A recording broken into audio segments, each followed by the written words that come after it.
Eh bien, bonsoir à toutes et à tous. Merci beaucoup d'être là ce soir. Effectivement, dans ce cycle de conférences, l'idée était d'essayer de proposer une programmation assez éclectique, donc de Landru au directeur central de la police judiciaire, en passant par un ancien Premier ministre avec Manuel Valls. Et pour cette dernière conférence, l'idée était effectivement de réfléchir à penser la prison, puisque alors, il y a peu eu finalement de philosophes ou d'intellectuels qui ont vraiment pensé la prison. Il y a un Anglais, Bentham, qui a pensé, Beccaria sur les délits et les peines. Mais on a la chance d'avoir deux Français, Hippipipura, qui ont réfléchi à cette question-là et qui sont effectivement Alexis de Tocqueville, 1805-1859, et puis Michel Foucault, 1926-1984, avec cette particularité d'ailleurs que ce sont tous les deux grands penseurs, à la fois de la démocratie et du pouvoir.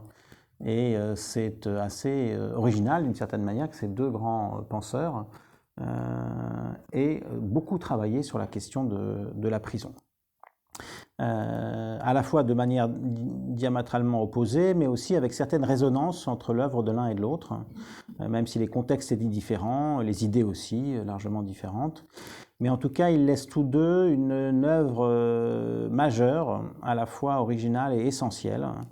Et à cet égard, qu'ils aient en commun justement cette réflexion sur la prison, tout en étant de grands penseurs de la démocratie et du pouvoir, est le signe effectivement de quelque chose de particulier, comme quoi finalement la liberté et le pouvoir sont intimement liés.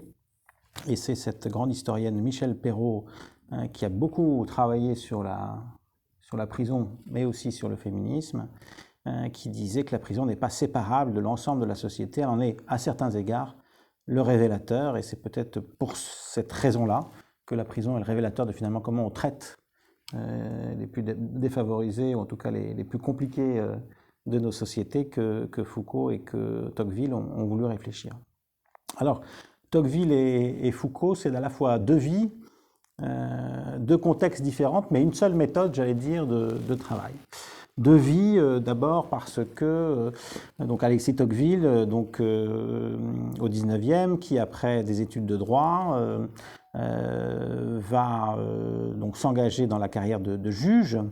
Il est issu d'une famille singulière puisqu'il est l'arrière-petit-fils de Malesherbes, le grand Malesherbes, le directeur de la librairie, qui cacha jusque chez lui les tomes de l'encyclopédie pour pas que la censure, dont il était le représentant, puisse venir les récupérer chez lui. Personne n'a eu l'idée d'aller chez le directeur pour aller chercher l'objet même de la censure. Il fut donc fils d'un préfet de Louis XVIII, puis de Charles X. Et donc il va entamer sa carrière de jeune juge auditeur auprès du tribunal de Versailles. Approchez-vous, il y a deux places qui sont là. Ah oui. Oui, c'est dangereux. Ah oui.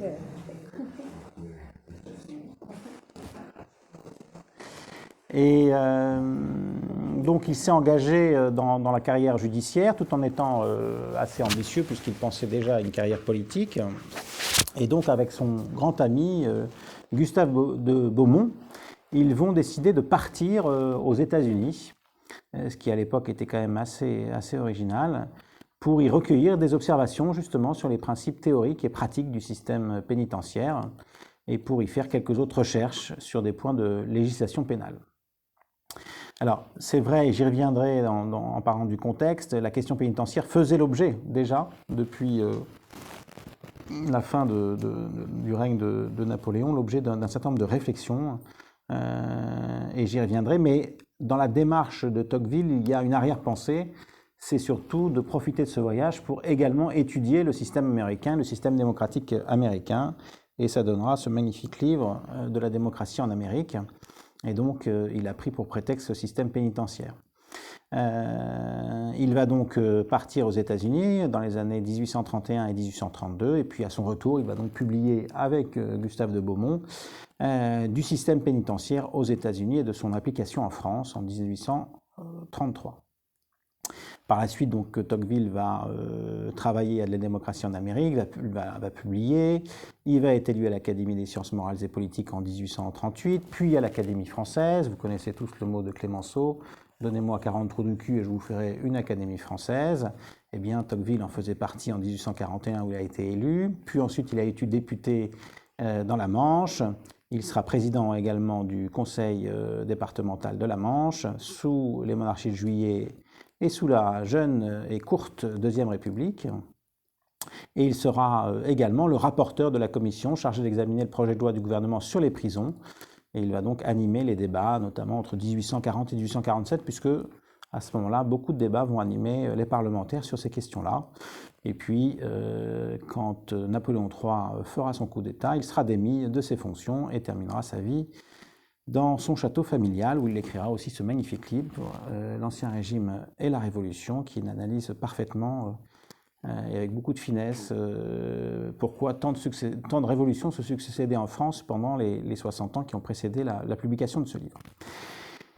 D'un autre côté, nous avons presque plus d'une centaine d'années plus tard donc la naissance de Michel Foucault, qui est lui, non pas fils de préfet, mais fils de chirurgien à Poitiers, bien installé, en conflit avec son père, contrairement à Tocqueville, qui va être diplômé de l'École normale supérieure, qui va être agrégé de philosophie, et qui va aussi développer un goût prononcé pour la psychologie et la psychiatrie. Et il obtiendra d'ailleurs un diplôme également en psychopathologie.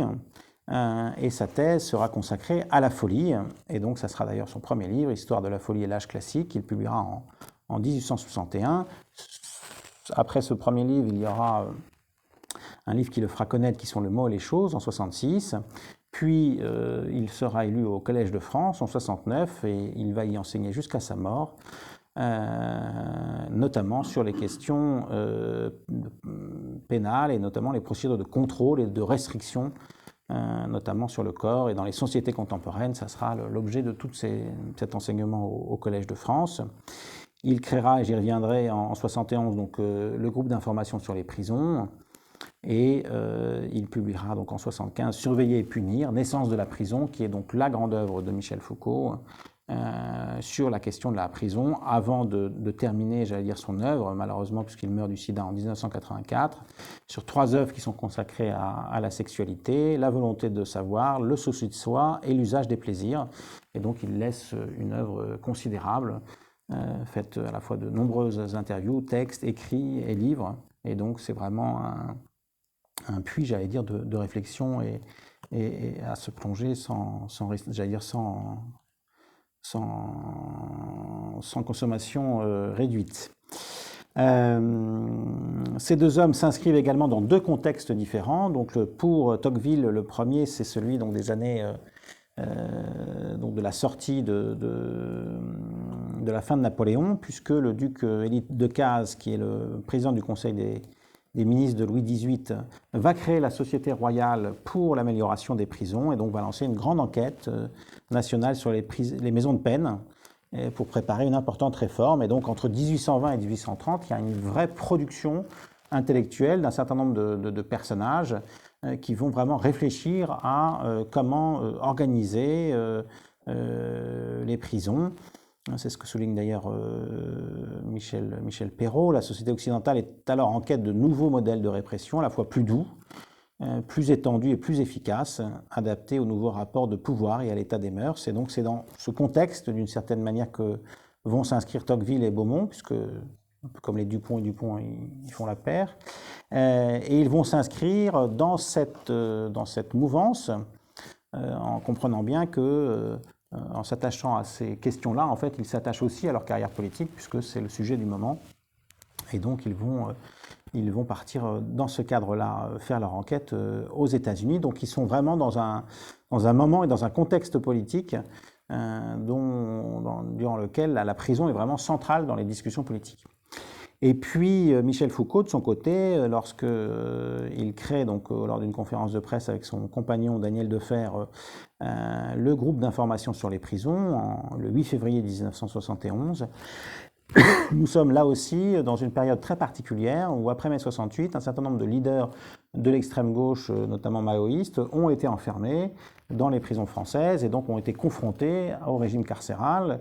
Et on ne peut pas dire qu'ils ont été vraiment convaincus. Et donc, l'idée était de dénoncer ces conditions, de les faire connaître, en sachant que par la suite, vous aurez notamment en 1971 pas moins de 35 mutineries dans les prisons françaises. Il y avait moins d'établissements qu'aujourd'hui. Et donc vraiment, à ce moment-là, le sujet de la prison devient central. Et d'ailleurs, Valéry Giscard d'Estaing, après son élection, même s'il n'ira pas jusqu'à abolir la peine de mort, n'en restera pas moins préoccupé. Et donc il sera le premier président de la République, notamment, à venir à rentrer dans une prison. En tout cas, comme président et visiteur. À côté de ces deux vies, de ces deux contextes, il y a une seule méthode qui est celle de l'enquête, puisque au cours de leur voyage aux États-Unis, Beaumont comme Tocqueville ont le souci de l'enquête et non pas de rester simplement dans leur bureau à phosphorer sur la réforme pénitentiaire, mais bien à faire une véritable enquête. Et donc, ils se rendent à la fois dans les institutions, à la fois dans les ministères. Ils se rendent donc sur place. Ils consultent l'ensemble des registres, des différents documents écrits qui peuvent leur être utiles. Ils prennent beaucoup de notes et ils interrogent également le personnel des prisons, à la fois les gardiens, les surveillants, les médecins, les aumôniers et, fait très novateur, les personnes détenues. Et donc, ils interrogent. Ils font un certain nombre d'entretiens avec eux, parfois orientés et parfois en voulant leur faire dire ce qu'ils souhaitent qu'ils disent, mais en tout cas, ils font cette démarche qui est vraiment une démarche novatrice. Et cette enquête on le voit dans l'ensemble des travaux qui ont nourri d'ailleurs le système pénitentiaire, donc leur livre se nourrit de l'ensemble de ces documents. Ils vont aller chercher jusqu'au registre tenu par les greffiers, tenu par les surveillants. Donc vraiment, il y a un travail très profond de la part de Tocqueville et Beaumont pour bien comprendre le système carcéral américain. Et de l'autre côté, chez Michel Foucault, il y a ce même souci en fait de ne pas, d'une certaine manière, préempter les résultats d'une recherche, et donc ils vont procéder par questionnaire envoyé aux personnes détenues afin que ceux-ci répondent de manière brute, sans filtre de l'intellectuel. Et contrairement d'ailleurs à Jean-Paul Sartre, Michel Foucault le dit, qu'il ne veut pas être un philosophe procureur, mais plutôt un philosophe enquêteur. J'ai toujours tenu à ne pas jouer le rôle de l'intellectuel prophète qui dit à l'avance aux gens ce qu'ils doivent faire et leur prescrit leur cadre de pensée, des objectifs et des moyens qu'il a tirés de sa propre cervelle en travaillant enfermé dans son bureau parmi ses livres. Il m'a semblé que le travail d'un intellectuel, ce que j'appelle un intellectuel spécifique, c'est de tenter de dégager dans leur pouvoir de contrainte, mais aussi dans la contingence de leur formation historique, les systèmes de pensée qui nous sont devenus maintenant familiers, qui nous paraissent évidents et qui font corps avec nos perceptions, nos attitudes, nos comportements. Ensuite, il faut travailler en commun avec des praticiens, non seulement pour modifier les institutions et les pratiques, mais pour réélaborer les formes de pensée. Donc c'est bien ce que fera Michel Foucault, sans jamais d'ailleurs établir un système, complet de pensée sur la prison, mais au contraire en laissant beaucoup la liberté aux uns et aux autres de réfléchir et de se confronter finalement avec ce que a pu produire Michel Foucault. Et d'ailleurs, l'objet de leur, paradoxalement, l'objet de leur réflexion et de leur recherche, il est moins d'une certaine manière de penser la prison plutôt que en tout cas pour Tocqueville, de lui assigner un rôle, et puis pour Foucault, de montrer en quoi elle est le produit en fait de notre société. Et donc, dans Surveiller et punir, Michel Foucault a changé radicalement la réflexion sur la prison, sans malheureusement la changer vraiment, mais en tout cas la réflexion sur la prison, sans changer la prison. J'ai essayé de poser un autre problème, découvrir le système de pensée, la forme de rationalité qui, depuis la fin du XVIIIe siècle, était sous-jacente à l'idée que la prison est en somme le meilleur moyen, l'un des plus efficaces et les plus rationnels pour punir les infractions dans une société. J'y reviendrai, puisque, effectivement, Foucault, d'une certaine manière, s'oppose à cette idée que la prison est finalement l'alpha et l'oméga de la pénalité ou de la criminalité, ou en tout cas de la lutte contre la criminalité. et j'y reviendrai tout à l'heure. Dans un premier temps, je vais donc vous expliquer un peu les grandes idées d'Alexis de Tocqueville. Alexis de Tocqueville a des convictions fondamentales, c'est à la fois l'interdépendance entre le pénal et la prison. Et donc, la sanction pénale, finalement, et la prison sont concomitants et participent de la même ambition. La critique de la philanthropie, et ensuite la priorité qui est donnée à la défense de la société sur la réforme des délinquants. Parce qu'il y a chez Tocqueville 3 idées principales. D'abord, c'est que la prison a un seul objet, c'est protéger la société du crime et du désordre.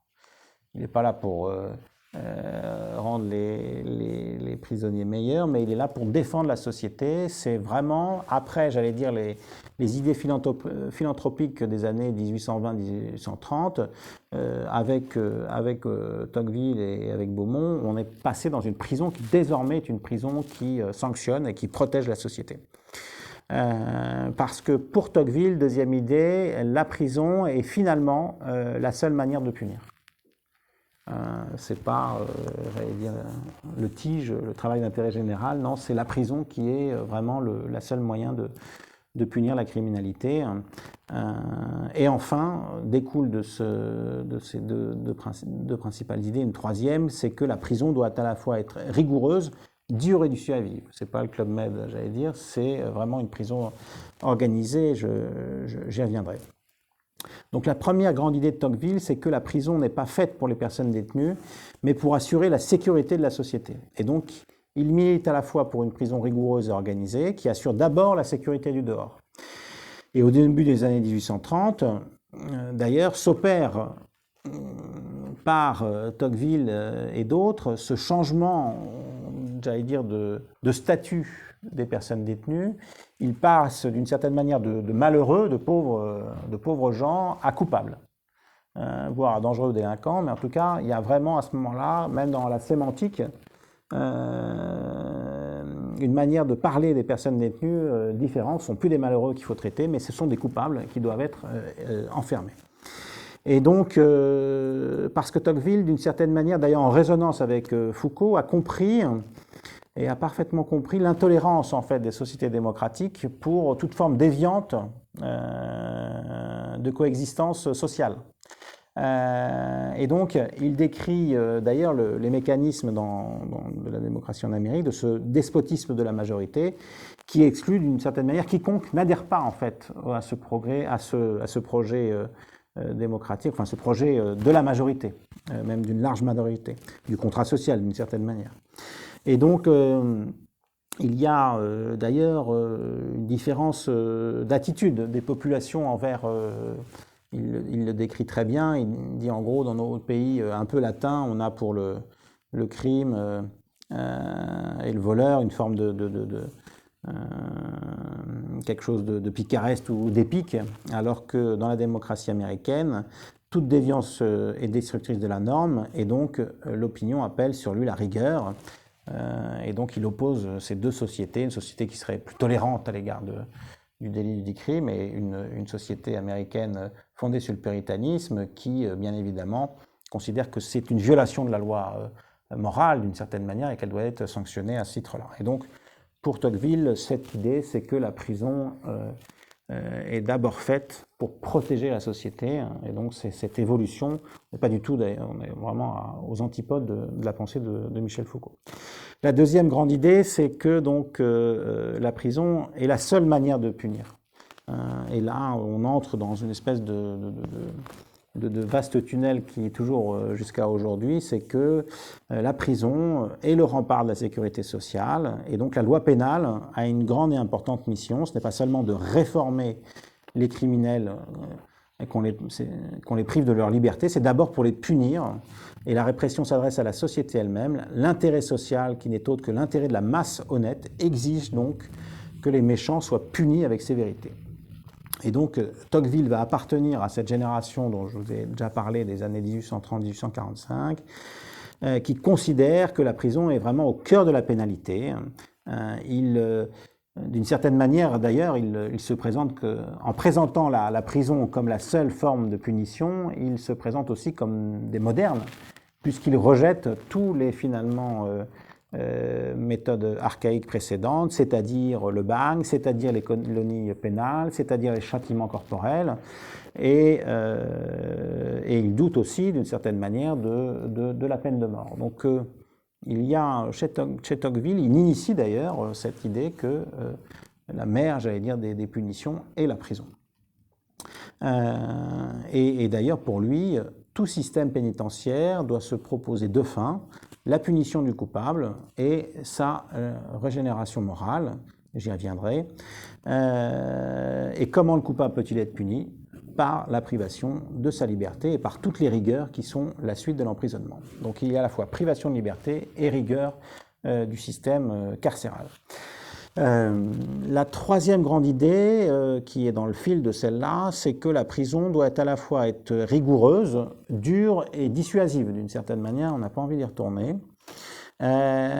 D'où cette hostilité qu'il montrera dès le début contre ce qu'il appelle cette fausse philanthropie qui ferait que les prisons seraient un séjour agréable où les hommes que la société repousse de son sein doivent trouver dans l'emprisonnement tous les châtiments rigoureux qui ne répugnent pas à l'humanité.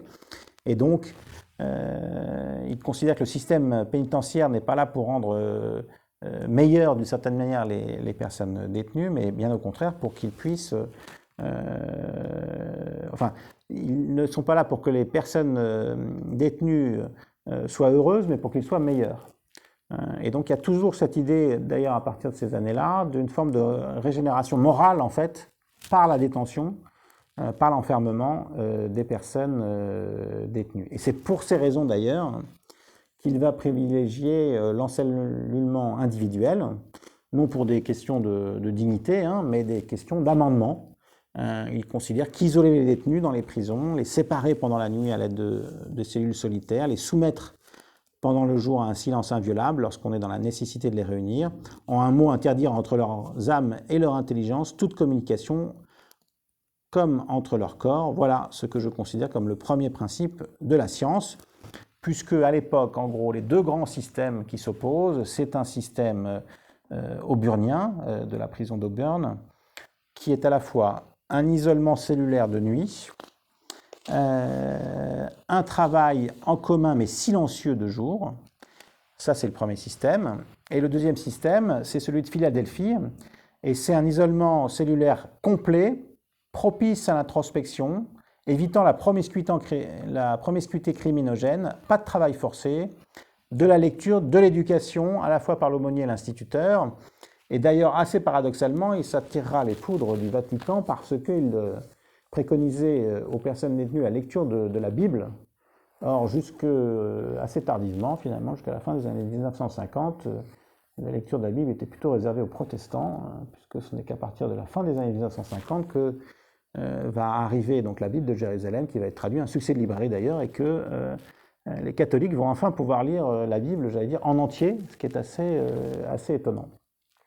Je referme cette parenthèse. Mais du coup, voilà, nous avons deux systèmes. Nous avons un système où il y a à la fois un encellulement individuel, un travail, et tout ça dans le silence, et puis de l'autre côté, surtout aucun contact, surtout aucune promiscuité, avec un encellulement individuel, et puis des activités qui permettraient à la personne détenue, j'allais dire, de faire son introspection, sa réflexion, et donc de gagner cette régénération morale. Et si, effectivement, Tocqueville a privilégié cet encellulement individuel et ce silence, malheureusement pour des raisons budgétaires, très rapidement, il a fini par privilégier le système auburnien, qui est un système donc, de travail forcé, non rémunérateur, mais qui permettait effectivement d'occuper les personnes détenues et de les faire travailler.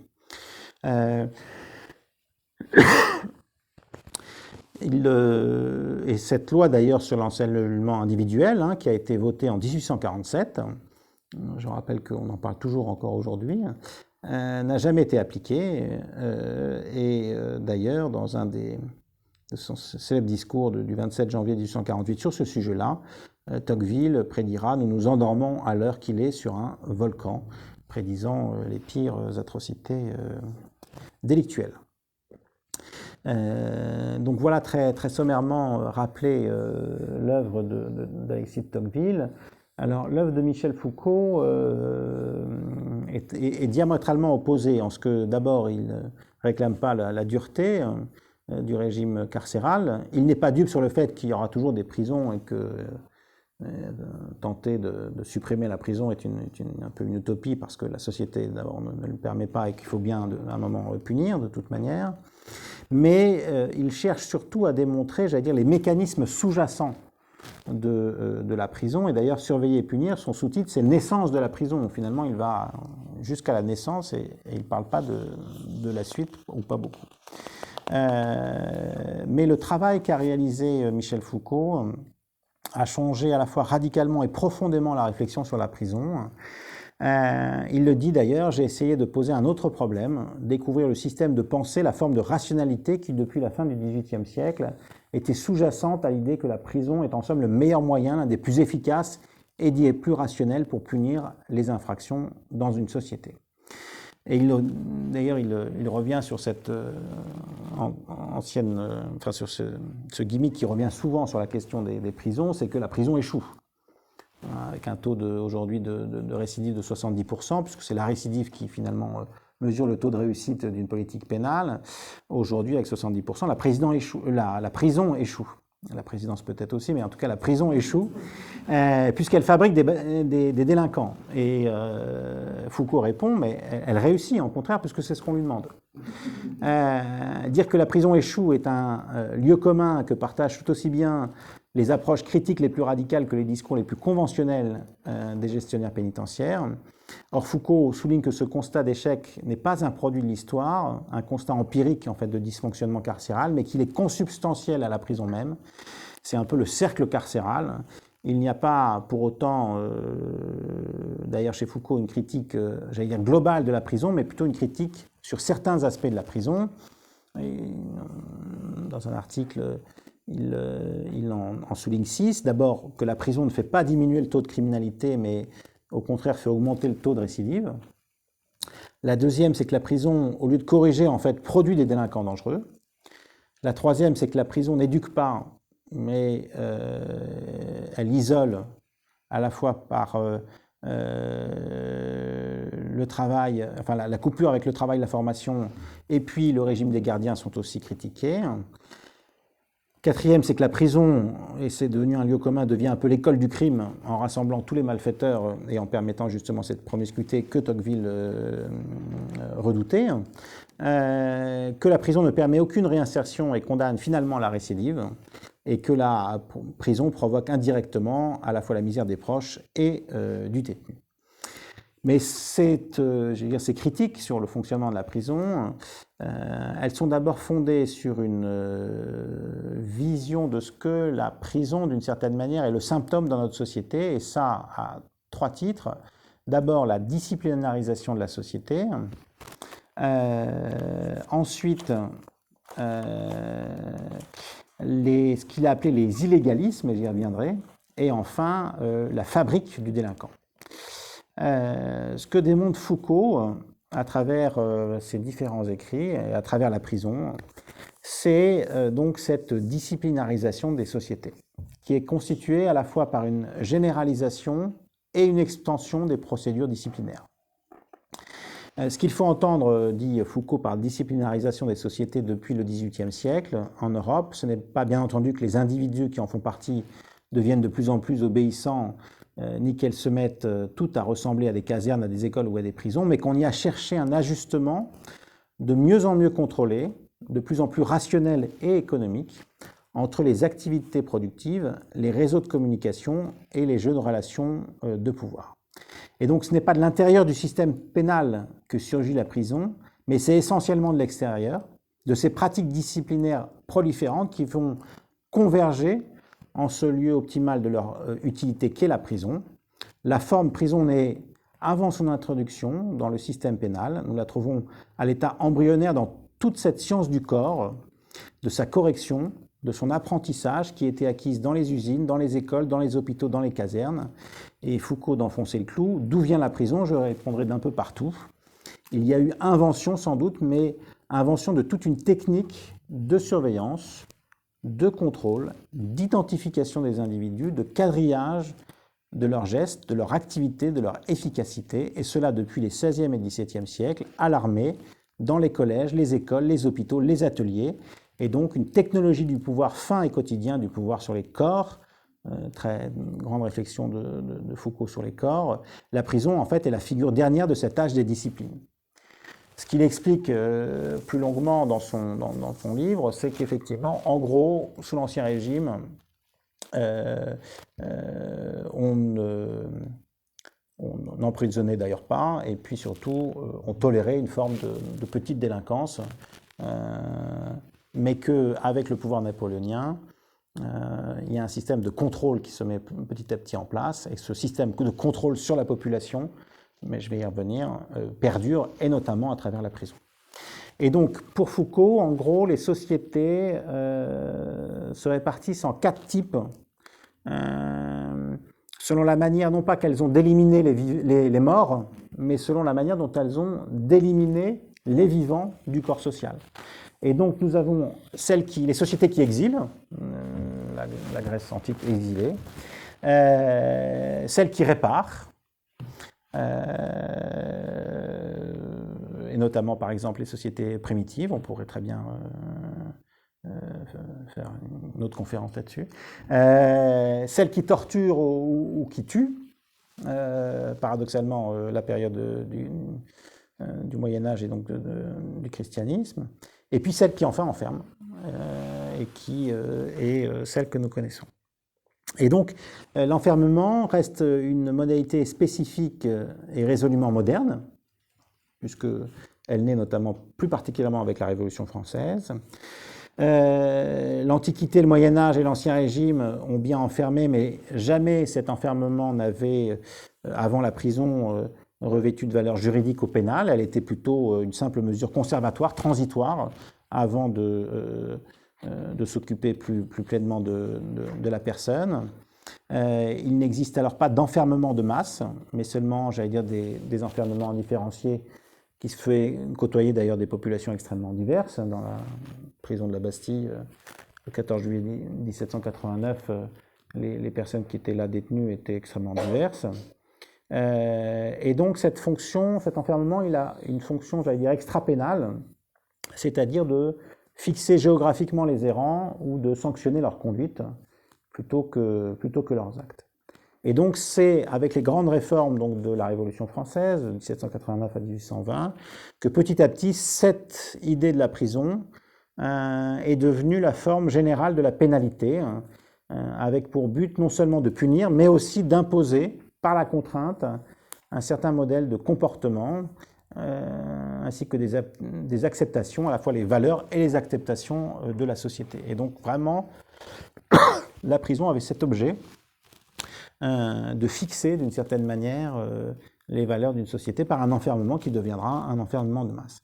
Parce que, deuxième idée chez Michel Foucault, c'est que toute société génère des illégalismes. Ce qu'il appelle des illégalismes, c'est-à-dire des pratiques hétérogènes et plurielles qui se développent en marge de la loi ou en franche opposition avec elle. Et donc tout se passe comme si ces illégalismes, en fait, étaient la norme, les sociétés ne se singularisant que par le traitement qu'elles vont leur importer. C'est-à-dire que chez Foucault, l'idée est que toute société a ses illégalismes, c'est-à-dire une violation de la loi. Sauf que chaque société va les traiter de manière différente selon son époque et selon son degré peut-être de civilisation, mais en tout cas de tolérance pour certains illégalismes. Et donc, par ce concept d'illégalisme, en fait, Foucault permet à la fois de doter toute connotation, j'allais dire, normative, morale ou juridique. Et donc, il désigne cet illégalisme comme un acte délictueux qui se voit débarrassé de sa naturalité et donc se trouve à la fois relativisé, historisé, et d'une certaine manière recontextualisé. Par exemple, si on prend aujourd'hui un délit qui est sanctionné, qui est de s'attrouper dans les halls d'immeubles, il n'existait pas, bien évidemment, il n'existait pas il y a 20 ans, mais encore moins il y a 200 ans, un siècle, 2 siècles. Et donc on voit que finalement, chaque société produit ses propres illégalismes qui sont, d'une certaine manière, cette forme d'intolérance à un certain nombre de pratiques. Et donc, pour Michel Foucault, il y a d'une certaine manière, bon alors, excluons les crimes, puisque c'est, j'allais dire, depuis les tables de la loi, le crime reste une cassure, j'allais dire, de la société, une violation du pacte social. Mais il y a un certain nombre d'éléments d'illégalisme, en fait, de type de délinquance qui se valent plus ou moins, c'est-à-dire la fraude fiscale, les délits d'affaires, les spéculations illicites, les scandales immobiliers, les trafics d'armes, les atteintes à l'environnement qui n'existaient pas, le vol à la tire, enfin voilà, toutes ces choses-là fait que chaque société, d'une certaine manière, va créer ses propres illégalismes, avec sans doute certaines traditions, j'allais dire, dans ces illégalismes. Mais pour Michel Foucault, parler d'illégalisme, c'est mettre à plat, d'une certaine manière, l'ensemble des actes délinquants, en refusant de considérer leur gravité intrinsèque, bien au contraire, mais en mettant en perspective cette gravité, c'est-à-dire en la renvoyant à la relativité des sanctions et du sanctionnable. C'est-à-dire que, d'une certaine manière, le pouvoir ne pratique pas les mêmes illégalismes selon les époques et selon les lieux et selon les temps, mais qu'en revanche, il va pouvoir définir ce qu'il va sanctionner comme illégalisme et qui il va sanctionner comme illégalisme.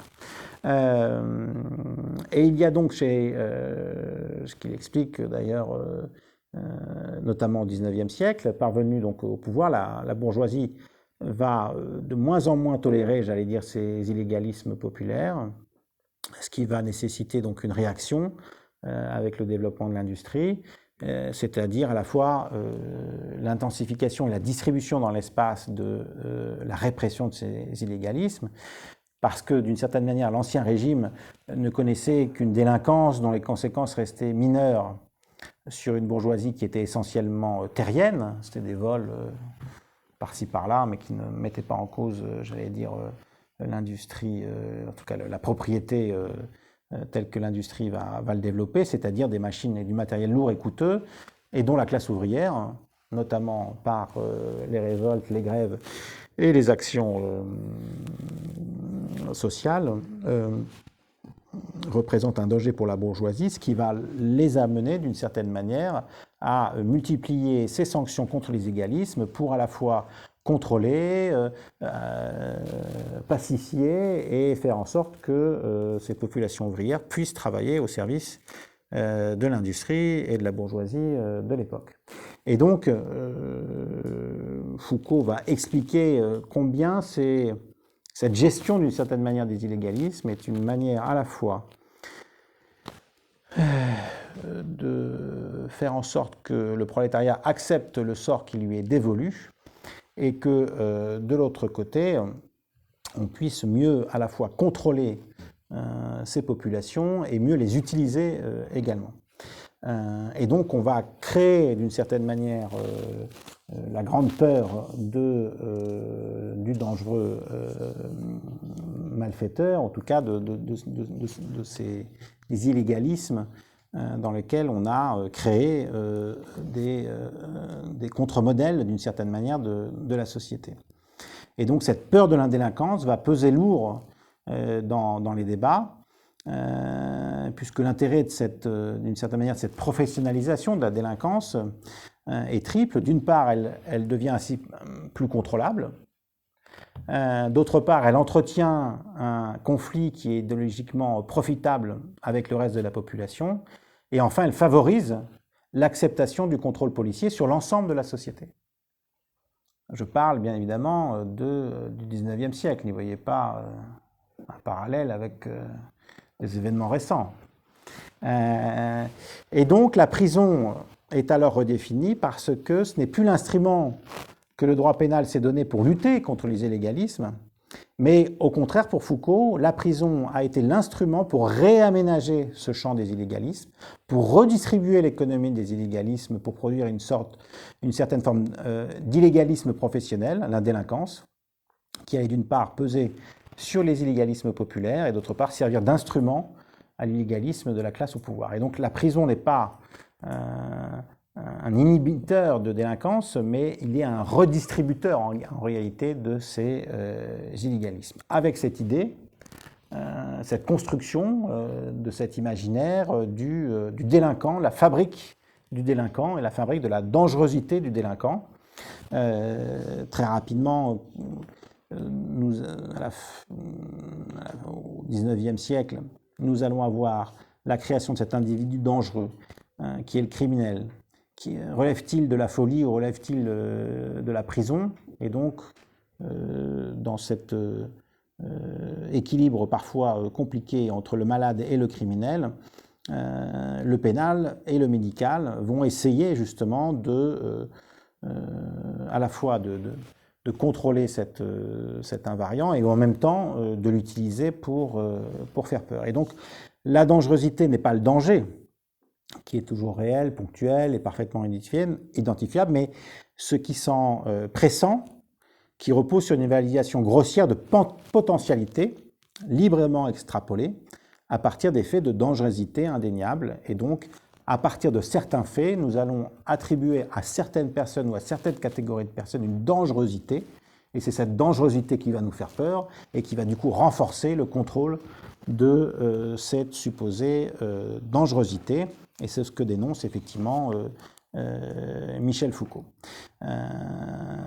L'idée dénoncée par Michel Foucault, c'est de faire peur tout en prétendant assurer la défense de la société.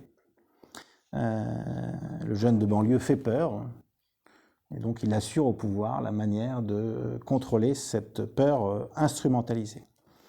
Et donc, ce que conclut Michel Foucault, c'est que l'accroissement du besoin sécuritaire au quotidien, qui est le leitmotiv puissant de ces dernières années, on parle des années 1970, est étrangement compatible avec la dénonciation politiquement correcte de conditions carcérales inhumaines, fait improbablement système dans une indifférence foncière à la prison. Le vrai débat sur les moyens de la punition, lui, n'aura pas eu lieu, masqué plutôt que révélé par ce discours émotionnel sur la sécurité des citoyens. Et comme Alexis de Tocqueville prévoyait un volcan, Michel Foucault considère que la remise en question de l'enfermement, si présente dans les années 1970 à 1980, a vécu. Je terminerai par revenir à notre grand homme qui est Georges Clemenceau. Georges Clemenceau n'a pas pensé la prison. Il l'a à la fois vécu, il en a dénoncé les dérives, mais il ne l'a pas pensé. Et d'une certaine manière, c'est ce que disait Robert Badinter dans son livre « La prison républicaine », cette volonté de la Troisième République, de la prison républicaine de changer les choses a finalement échoué.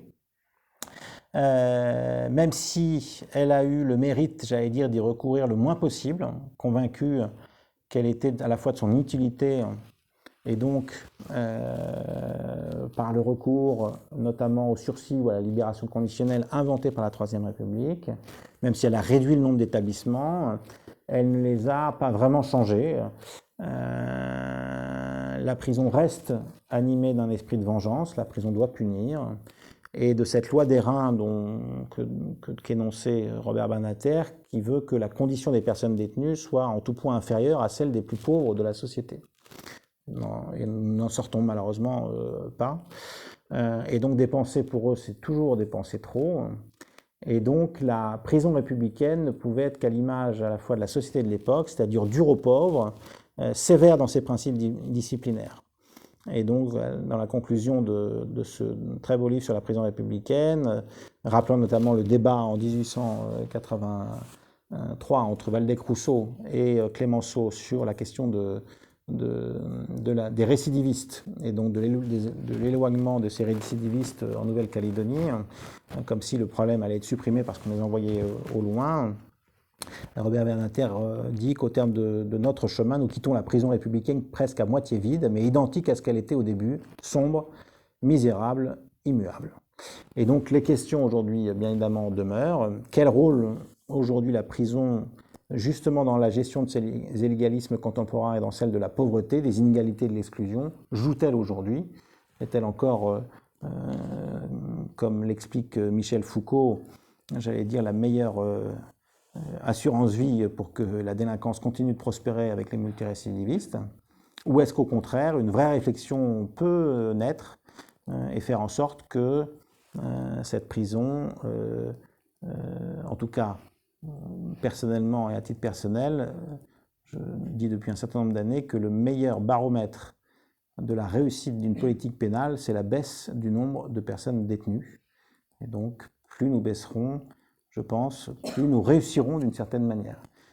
Et à ce titre-là, régulièrement les gardes des Sceaux utilisent, et en tout cas le dernier l'a utilisé, l'argument qui est de dire si nous faisons des choses pour la prison, le Front National, Rassemblement National, prendra plus de voix.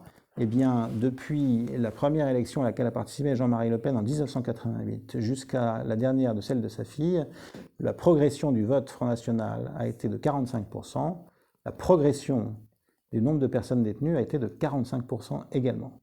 Peut-être que si nous diminuions l'un, nous aurions peut-être aussi la diminution de l'autre. Voilà.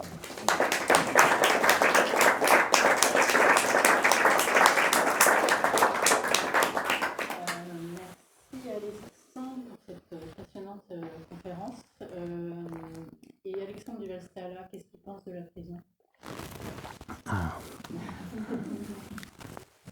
Je pense que comme toute chose, les choses sont complexes et qu'il y a à la fois autant de situations des personnes détenues que d'établissements, que de personnel.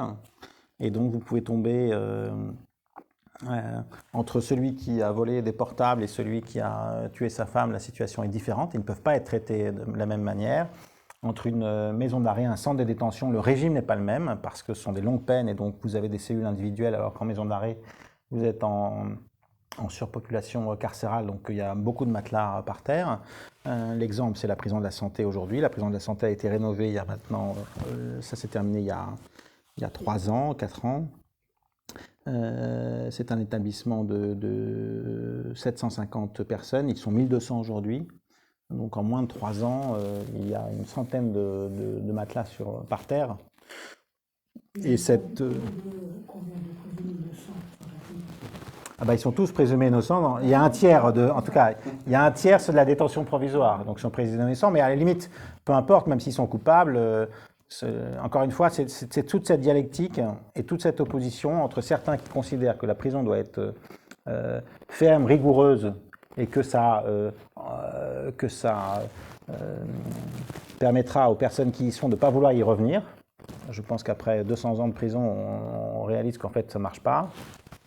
Et les autres qui considèrent qu'en fait, il ne faut surtout rien faire. Non, il y a bien évidemment un degré entre celui qui tue sa femme et celui qui vole les portables. Il y a peut-être d'autres solutions qu'on peut apporter.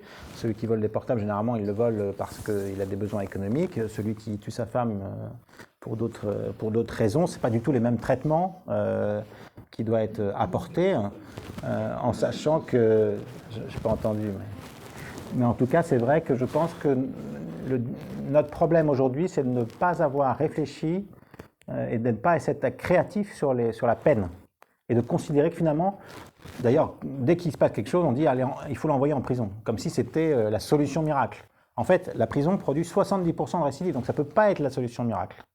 Il faut trouver d'autres formes, j'allais dire, de punition d'une certaine manière. Mais est-ce qu'il n'y a pas des pays où la récidive est moins importante parce qu'on est plus de moyens? Il y a des pays comme le Canada ou les Scandinavies. En Scandinavie, chaque détenu a autour de lui un certain nombre de gens qui veulent l'argent et la récidive est beaucoup moins importante. Oui.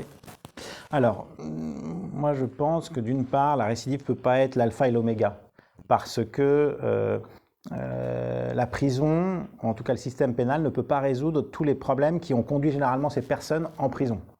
C'est-à-dire que ce que d'ailleurs dit très justement l'actuel directeur de l'administration pénitentiaire, Laurent Ridel, c'est que nous, on arrive un peu en fin de course de tout ce qui a échoué en fait dans la société, la politique éducative, la politique économique, sociale, et puis nous, on les récupère au bout du compte. Donc, si vous voulez vraiment que ça marche, il faut donner les moyens. Et aujourd'hui, avec cette surpopulation carcérale, on n'a plus les moyens. C'est-à-dire qu'avant, on avait un surveillant qui gérait 60 personnes, aujourd'hui, il gère 120 personnes. Donc, le surveillant, en gros, c'est un... je ne sais pas si je dois dire ça, on va couper, mais c'est un peu le concierge de la travée, c'est-à-dire qu'il est là pour ouvrir les portes, apporter des courriers, apporter des colis, remettre les uns qui vont aux activités. Donc, c'est vraiment le portier. Donc, quand il a 60 personnes, il peut le faire. Dans une relative, j'allais dire, sérénité, mais quand il a 120 personnes, lui-même, c'est insupportable pour lui. Donc, il est à la fois plus énervé, donc les relations sont plus tendues avec les personnes détenues, et inversement. Donc, tout le système, en fait, contribue à une espèce de cocotte minute qui est néfaste. Alors, bien évidemment, plus on mettra de monde, plus on mettra de gens qui seront... Mais ça aussi, ça a un coût, et la société... Enfin, on le sait d'ailleurs, hein, toutes les études montrent que plus on mettra moins il y aura de personnes traitées par des personnes, mieux on pourra assurer le suivi. Aussi, pour illustrer, on peut baisser la cocotte minute, c'est qu'il y a des systèmes en ce moment qu'on expérimente qui s'appellent Respecto. Tout à fait, oui. Où les gens sont à part dans la prison, oui. Les portes sont ouvertes, ils oui. comme c'est un système qui vient d'Espagne. Ouais. C'est un système qui vient d'Espagne, qui a une dizaine d'années. L'idée, c'est que vous avez des quartiers entiers, parce que dans la prison classique, le détenu il reste 22 heures sur 24, il sort simplement pour les activités, et c'est porte fermée. Et dans le système Respecto, de 7 heures du matin, j'allais dire, à 7 heures du soir, les portes sont ouvertes. Et d'une certaine manière, c'est les gardiens qui restent dans leur bureau. Et en contrepartie de l'ouverture de ces portes, ils doivent 25 heures par semaine d'activité. Donc ils vont... Alors ils doivent... Et si jamais ils ne respectent pas, effectivement, bien évidemment les règles les plus élémentaires de vivre ensemble, ils retournent dans les anciens quartiers où effectivement là, c'est système fermé, tout ça. Et donc ça marche très très bien parce qu'effectivement, c'est quand même beaucoup plus facile pour quelqu'un de pouvoir sortir, de faire des activités, que de rester 22 heures sur 24 dans 9 mètres carrés. Ce qu'il faut savoir, c'est qu'il y a, même dans un couple, et peut-être heureusement d'ailleurs, on n'est jamais autant en promiscuité que dans une cellule. C'est-à-dire que jamais vous pouvez rester 22 heures sur 24 pendant toute une année avec la même personne dans 9 mètres carrés. Vous imaginez et à 3 ou plus, ouais. Enfin à 3 généralement. Mais... C'est pas cette ouverture qui a conduit à l'assassinat de Colonna par un radicalisé ? Non, parce qu'il est venu faire une activité. Et donc, il n'était pas d'ailleurs dans la salle de sport. Oui, il n'était pas dans une activité, il n'était pas dans un quartier Respecto parce que de toute façon, il était dans une centrale et donc il n'y a pas de quartier Respecto. Il était effectivement en activité, et voilà. Mais aucun système n'est parfait. Et donc, si jamais c'est bien le problème, c'est qu'aujourd'hui, par exemple, la prison, elle s'aligne sur le régime de celui qui est le plus dangereux. En réalité, quand vous avez volé un portable, quand vous avez fait un abus de bien social, le fait que... On n'a rien fait et qu'on est en prison. Et qu'on est jugé au bout de quelques mois. Alors ça, c'est un autre sujet. Je vais y revenir, c'est le problème de la détention provisoire. Mais ce que je veux dire, c'est qu'entre quelqu'un qui est condamné pour un abus de biens sociaux ou une escroquerie à 3 ans, je veux dire, il n'a pas besoin d'avoir d'un arsenal de sécurité parce que si même il s'évade, de toute manière, il sera retrouvé. Donc voilà, donc il n'y a pas de danger. On devrait faire des choses où il y a une meilleure réinsertion. Voilà. Bon, donc il faut des systèmes qui soient différents selon selon je n'allais pas dire la dangerosité, mais selon je pense que les atteintes aux biens, on devrait réfléchir à d'autres choses que la prison, sauf un petit récif, tout ça. La question de la détention provisoire, pour y revenir, c'est vraiment le sujet parce qu'aujourd'hui, vous avez 2 grandes entrées qui engorgent le système. C'est les comparutions immédiates, c'est-à-dire tous ceux qui sont jugés tout de suite et qui produisent statistiquement plus de prisons que ceux qui sont convoqués, par exemple, devant un tribunal. Par nature, la comparution immédiate produit de la détention. Et par ailleurs, la détention provisoire, qui est passée d'un taux à peu près de 20 à 25% à 30 à 35%, est un vrai engorgement. Et là aussi, c'est une manière à la fois d'utiliser la détention provisoire pas à des fins pour lesquelles elle a été définie, qui sont essentiellement, pour quelqu'un qui a commis un crime de manière évidente, de ne pas le remettre dehors, puisque de toute manière il sera condamné à du long terme, donc soyons pragmatiques, éventuellement à éviter pour certains des pressions sur les victimes ou la perte de preuves, mais pour beaucoup c'est parfois une pression qui est faite sur eux. Et donc là aussi il appartiendrait à celui qui définit la politique pénale, justement, de donner des instructions pour faire en sorte qu'un certain nombre de personnes, enfin de catégories, ne puissent plus être éligibles à la détention provisoire. Ça permettrait au système de respirer. Ce qui s'est passé aussi dans ce système-là, c'est qu'à chaque élection présidentielle, depuis un certain nombre, en tout cas sous la Ve République, tous les 7 ans, il y avait une amnistie présidentielle qui vidait les prisons et qui donc donnait de l'air aux prisons. Après, Georges Pompidou a considéré que c'était une bonne chose, mais qu'il a réformé le régime des remises de peine. Il a considéré qu'il en avait marre en fait de signer plein de grâce, toujours, et donc il a dit bon ok, maintenant pour bonne conduite vous avez 2 mois automatiques, et puis on a créé les remises de peine supplémentaires qui donnaient 3 mois supplémentaires. Voilà. Mais le système finalement tous les 7 ans prenait un peu d'air. Un peu comme au moment d'ailleurs de la crise sanitaire où on a diminué d'à peu près 12 000 personnes le nombre de personnes en prison, la moitié qui n'y était pas rentrée et l'autre moitié qui était sortie. Et donc le système, et d'ailleurs tous les chefs d'établissement, tous les personnels disaient on peut enfin travailler correctement. Sauf que Sarkozy en 2007 a décidé de ne plus faire d'amnistie, et donc depuis ce temps-là, et ensuite il a réformé la Constitution, donc depuis ce temps-là il n'y a plus d'amnistie, et donc le système qui de temps en temps pouvait respirer ne respire plus. Et donc nous avons accumulé au fur et à mesure un certain nombre j'allais dire un stock, le mot n'est pas très joli, de personnes détenues qu'on pourrait, d'une certaine manière, ça n'a pas changé la délinquance, les amnisties, il y aura toujours, c'est toujours le même taux, donc ça montre bien qu'on peut libérer le système.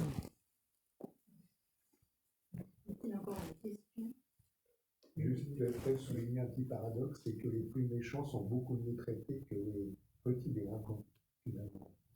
Parce que les plus méchants, ils sont condamnés à des plus longues peines. Ouais, et donc ils sont en centre de détention. Sa femme vient voir toutes les semaines. Alors oui, je ne sais pas si elle vient toutes les semaines. Et c'est vrai qu'on a fait des unités de vie familiale, mais ça c'était extrêmement important pour la paix au sein de la détention. Mais ce qui est vrai, c'est que bien évidemment, quand vous êtes condamné à des longues peines, vous êtes en centre de détention et donc vous êtes en cellule individuelle parce qu'il n'y a pas de surpopulation. Mais si vous êtes là pour 3 mois, 6 mois, vous avez fait des petits délits, effectivement, vous êtes dans le pire. Donc ça ne fait qu'alimenter le système parce que vous avez la haine contre la prison qui de toute manière ne vous offre rien. Vous ressortez, vous êtes encore plus désocialisé, moins réinséré, que rien n'a changé. Et donc finalement, ce temps n'aura servi à rien, si ce n'est qu'à vous frustrer davantage. Voilà.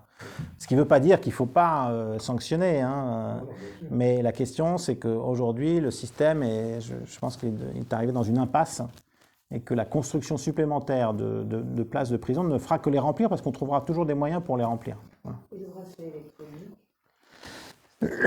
Le bracelet électronique, c'est une bonne chose parce qu'effectivement, il ne rentre pas en détention, mais ce qu'il faut comprendre, c'est que ça ne peut pas être non plus l'alpha et l'oméga d'une politique pénale. Parce que d'abord, il faut donner un sens, d'une certaine manière, à une peine. Et donc, simplement un bracelet électronique qui, en plus, entraîne beaucoup de... J'étais vendredi matin à une audience d'application des peines, de juge d'application des peines. Bon, les systèmes, ils bug. Ils bug tellement qu'à la fin, les SPIP qui suivent ça, les CPIP qui suivent ça, finissent par plus faire de rapport d'alerte parce que voilà. Donc, et puis par ailleurs, au bout de 6 mois, c'est très intolérant pour les personnes qui les portent. Donc parfois, c'est devenu psychologiquement, voilà, ouais. Donc ça peut être une bonne chose pour prévenir, pour organiser dans certains cas, mais ça peut pas être, on peut pas mettre tout le monde sous bracelet électronique. Et puis il faut que ça soit réduit dans le temps.